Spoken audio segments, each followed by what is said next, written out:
Eh bien, sur le CHU, actuellement, on a le Pfizer, le nouveau Pfizer bivalent, donc qui protège à la fois contre la souche historique dite de Wuhan, qui est le lieu de l'apparition de l'épidémie, et puis les nouveaux variants Omicron, BA4 et BA5.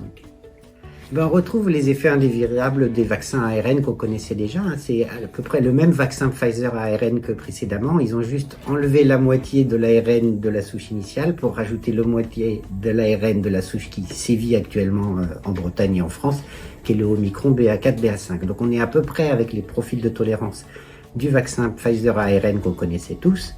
C'est-à-dire qu'il y a quand même à peu près la moitié des gens qui se sentent fatigués dans la journée qui suit le vaccin. Il y en a un tiers qui peut avoir un peu mal à la tête. Et puis les réactions locales, c'est un vaccin qui fait un peu plus mal que le vaccin contre la grippe, par exemple. Mais tout ça, ça passe en général en moins de 24 heures.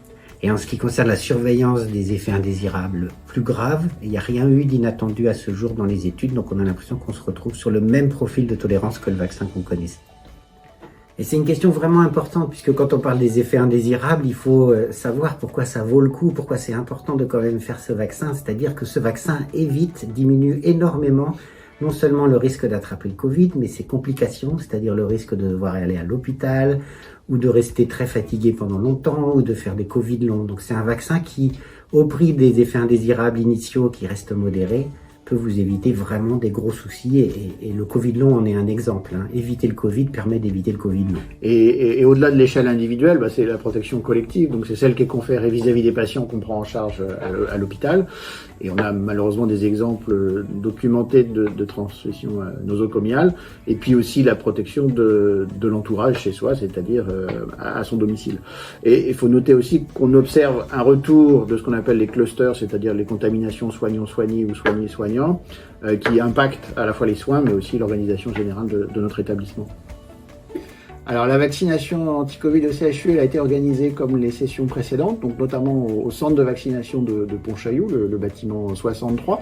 Il y a actuellement 3 lignes d'infirmières pour la vaccination avec une réservation sur Doctolib. Ça représente environ 125 créneaux par jour. Et on va ouvrir sur l'hôpital Sud une journée par semaine selon la même organisation, c'est-à-dire avec 3 lignes également de vaccination. Et un détail important, il est possible de se faire vacciner en même temps contre la grippe. Il y a 2 intérêts principaux. Le premier, c'est qu'on est face à 2 virus qui circulent quand même déjà un peu et qui vont probablement circuler de plus en plus dans les semaines qui viennent. Donc ça permet d'être bien protégé dès maintenant contre des virus qu'on peut rencontrer chez nos patients, qu'on peut ramener à la maison. Et puis l'autre raison, c'est la simplicité avec le système qui a été mis en place par le service de santé au travail, avec un seul déplacement là-bas en quelques minutes, mais ça peut aller vite, on se retrouve protégé contre les deux. Et il faut savoir qu'il y a de bonnes raisons de penser que l'épidémie de grippe va être un peu cognée cette année, puisque depuis 2 ans, la population générale était masquée et donc il y a eu des toutes petites épidémies de grippe et on a un peu perdu probablement de l'immunité collective vis-à-vis de la grippe, maintenant que la population générale ne met plus beaucoup de masques.